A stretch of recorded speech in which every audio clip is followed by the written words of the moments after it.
Okay, welcome back. This will be our second recording for this first day of Descartes and his meditations. So to pull back just a little bit for a second, this is one of the things that philosophy can do, which sort of runs counter to some people's definitions of what philosophy is. Some people think that philosophy is just people saying their opinions. I think minds and bodies are the same thing. That's my opinion. I think minds and bodies are different kinds of things. That's my opinion. I think that God is real, but he doesn't interact in the world because that would violate his world's physical laws. That's my opinion. I think God is real, but he does interact in the physical world because he's all powerful, so he can do those sorts of things.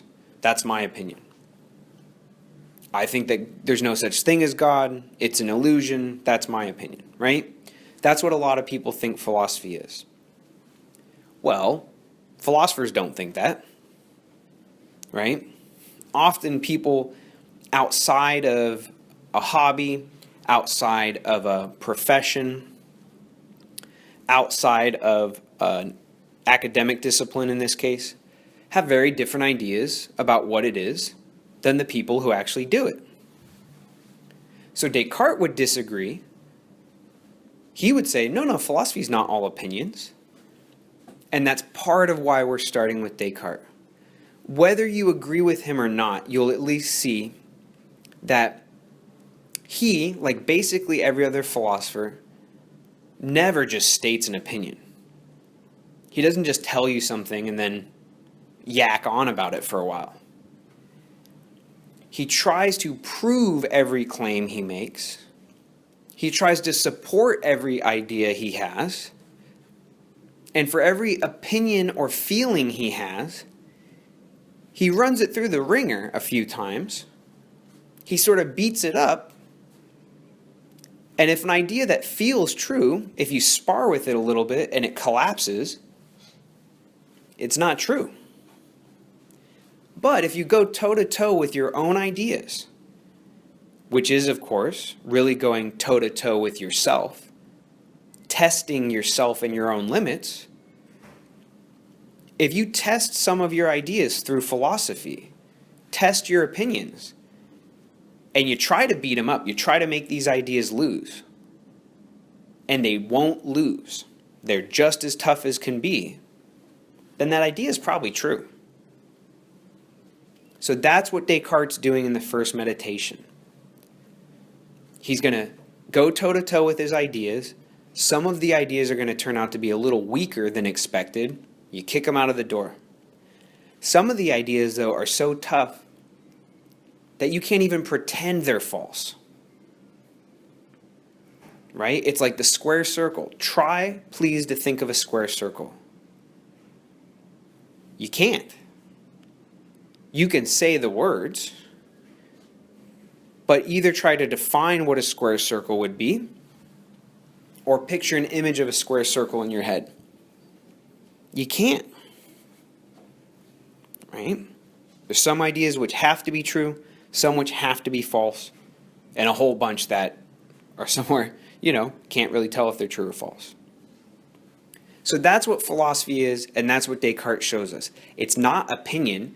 If anything, it's the opposite of opinion, because philosophers always test their opinions to see if they're genuinely true or if they're merely apparent. Okay, so moving forward with the first and the second meditation. As I said, Descartes wants to figure out what's true and what's false. But you can't test every idea one by one. So he comes up with this genius idea. He says, what if every idea that seemed true was false? Let's not talk about individual ideas, he says. Let's talk about what if there was some sort of perversion in my mind or in the world that made me wrong about everything. So just think of how radical an idea this is, how crazy of an idea this is. This is part of the fun of philosophy, is that philosophers say some wild and crazy stuff. So Descartes says, let's pretend every idea you've ever had is false. Please note, he doesn't actually think that all of his ideas are false. This is really important. He doesn't actually believe that all of his ideas are false. This is like a scientific experiment that he's running on himself. He's going to pretend as if all of his ideas are false. He's going to run a hypothesis. What if there were some perversion, hypothetically, in the world or in his mind that made everything true false? And then well, then what, right? So he goes through this a few different ways. One way is he says, what seems most certain? Probably your physical sensations, right? What you see and feel with your body probably seems most certain. But he says, actually the sensations are easy to doubt. Remember, he's going to run the experiment of trying to doubt every idea. Anything left over that cannot be doubted must be certainly true. So he says, well, you can't actually believe your bodily sensations. They're really easy to doubt. How many times have you looked at something from a distance and it wasn't what it appeared when you got up close? Or do this right now. Do it gently, but do this. Close one of your eyes and then press your finger on it. On the eyelid, I mean. Don't push too hard, but push on it. You'll see in your vision a spot, sort of. Or how about this? Close your eyes and now you can't see anything. It doesn't mean the room disappeared. Right? It doesn't mean now that you're floating in black space. It's an illusion or a false idea. So he says, sensation feels most certain, but in fact is really likely to be false or untrue. So he says, okay, remember, we're trying to doubt every idea if we can. And we'll believe whatever is undoubtable after we run this experiment. So he says, okay, lots of your sensations can be true. They've deceived you before. Set those deceptive, falsifying sensations aside. He says, okay, but there's still tons of ideas left. What about math? What about bodies having a three-dimensional extension into space? What about that I'm a human being, that I'm in this room right now? All these sorts of things. And he says, oh, we can doubt those too. He says, what if you're dreaming right now? What if you're dreaming right now?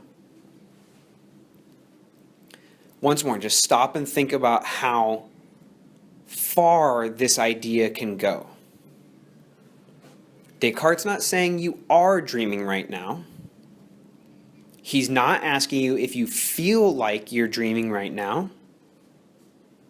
He's not asking if you believe you're dreaming right now.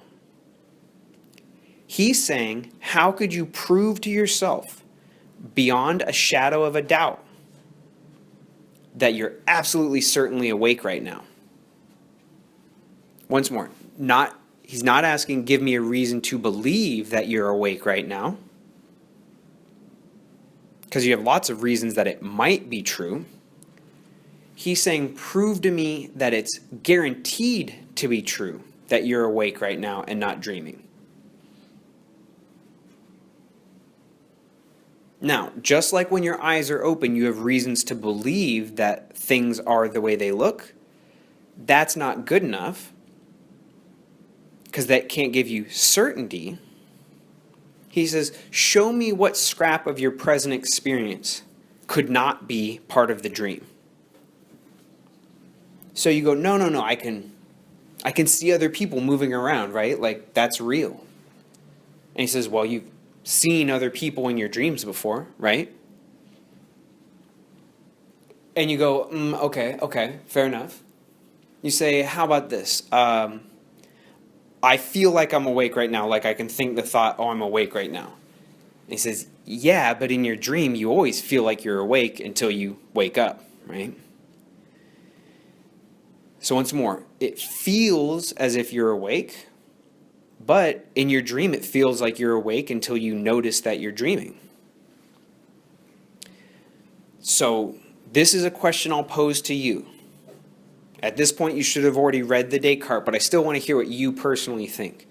Can you think of any way to prove in this moment, prove with absolute certainty, like a guarantee, guaranteed like 5 and 5 is 10, guarantee that you're awake right now? So pause the recording now and give your own thoughts on that in the discussion board. Not just do you feel like you're awake, not just like what is the actual difference between waking and dreaming, but how can you prove to yourself right now, beyond a shadow of a doubt, that you're surely awake at this very moment? Okay, you did pause the recording, right? Okay. So this is part of what Descartes says. He says, dreams themselves are the kinds of things that feel true at the exact moment that they're false. He says, we've all dreamed crazy stuff before. And he says, there's nothing, this is page 13. He says, there's never any sure signs by means of which being awake can certainly be distinguished from being asleep. And he says, whoa, he starts thinking about this, and it sort of makes him feel as if he's actually asleep. Right? It sort of dazes him. Now, you might say something even further. Right? So some people would say, okay. Maybe I'm dreaming right now. This is basically like the movie The Matrix. It's sort of like the movie Truman Show. Sort of like the movie Inception. Right?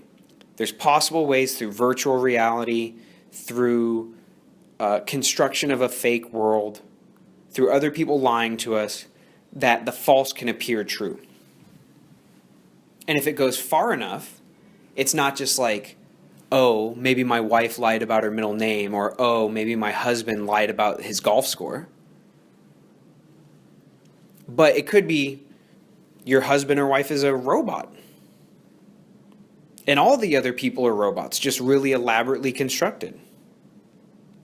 And you say, well, no, I saw my wife cut herself on a glass. I saw my husband cry out in pain when he dropped his golf clubs on his foot. Robots don't do that. Well, okay, I believe that robots don't do that either. But they could. Robots could have hydraulic fluid that looks just like blood. Shoot, it could be human blood. That pumps out when the surface is broken. It's probably pretty easy, actually, to do. So anyways, these movies, Inception, Truman Show, The Matrix, they all draw on ideas like Descartes. In fact, The Matrix explicitly is informed by philosophy. They read a lot of philosophy before they wrote the movie. So Descartes says, you could be dreaming right now. Maybe your philosophy professor, this voice, is not, in fact, a real person. It's just your superego, right? Or you're unconscious, or maybe you have a split personality. Maybe you're totally hallucinating, and you have a split personality, or you're in a dream. Right? But we can go a step further. Because you could respond to Descartes and go, okay, smart guy, even in a dream, I wake up eventually. And Descartes again says, but what would separate the certainty you feel about being awake when you're actually dreaming from the certainty you feel about being awake when you're actually awake? So once more, he's saying, when you woke up, it would feel the same as it did in a dream. So how do you sort out dream or falseness from waking life or truth? There is a difference, but how would you recognize it when it happens? Both feel true. Both feel like waking life. Both feel real. One possible response to Descartes is you say 2 and 3 is 5. Even if I'm dreaming, there's some ideas which are certainly true. Objects fall down. 2 and 3 is 5. I'm totally awesome. That's true for me. Maybe it's true for you. My shoe size is 9.5, whatever it is. Right? These are things I know. And he says, okay. He could tell you're getting a little testy here. You're like, I get it. Everything's doubtful. But really, he says you have to go all the way to the bottom. You really have to run this as an experiment on yourself for you to see what Descartes is talking about. So really do try this as an experiment on yourself. And he says, okay, I know you're tired of this game of pretending to doubt. And he says, I know you think that these things are maybe doubtful, but you really still believe they're true. But he says, more or less, he says, well, do you believe in God? And most people say, yeah. And he says, okay, and you probably think that God can do anything. This is about page 15. Okay. And he says, okay, pages 14 and 15, he says, you probably think God can do anything, right? You go, yeah, that's what it means to be God. He says, okay, dreaming, awake, whatever it might be. You think that 2 and 3 is 5. Do you think it's possible? Remember, he's not asking if you think that this is for sure true, but just do you think it's possible that A, there is some sort of all-powerful God-like thing? Sure, most of you already believe that. B, is it possible that God could make 2 and 3 seem like 5 when in fact they're 6 or blip or some number you've never heard of? We're not asking, do you think that's what God does in his spare time? We're not asking if you think that that would make God a jerk or something. We're just asking, is it possible that there is some all-powerful force that for whatever reasons, good or bad, could make it seem as if 2 and 3 are 5, when in fact 2 and 3 is 6, or 2 and 3 is blip, this number I made up? It sure the heck seems possible. And that's all Descartes has to do. Once Descartes introduces this idea of what he calls a malicious demon, as long as it's possible that there's something that could plant ideas in your head, and as long as it's possible that you would believe those ideas, even though they weren't true, then Descartes says, now we've got a bulletproof reason to doubt every idea. Every idea could be a false memory. Every math could be a sort of false grammar planted in your head by a malicious demon, by this sort of anti-God God. Everything could be false. He says, go ahead, wake up from the dream. Go ahead, put in contacts so that your vision's more reliable at long distances. You could be a brain floating in a vat in outer space, and for whatever reason, through whatever magical or non-magical, technological, VR, DNA replacement, whatever, that some aliens or some evil god is sort of force-feeding constant, permanent hallucinations into. Now, you might wake up from dreams, but if your whole life is a planted falsity, then even waking up from the dream is just waking up to a different flavor of falsity. Now, Descartes is not asking you if you think that that's what you are. He's not asking you if you think that you're a body in a vat, like in the Matrix, or if you think that you're some dream investigator, like in Inception. But what he's asking you is, can you show me any reason why that's impossible. That is, can you prove to me right now that it's false, that it's impossible, that you are being duped somehow by some outside force? Once more, we did it through the dream. Now I'm going to ask you again what you think. Can you think of any ways to hit back at Descartes and stop his argument from going on any further? Is there a way to stop him right here and say, that's impossible. It's not just that it's untrue, but it's impossible for there to be some constant, permanent hallucination, some madness in me, some outside force like aliens or a demon that's forcing me to think falsely about anything and everything. Math, what my body looks like, where I'm at, all that stuff. How about this? If you can come up with something other than what Descartes said, that'll put a stop to this, that'll somehow resolve the possible infinite spiral of doubt.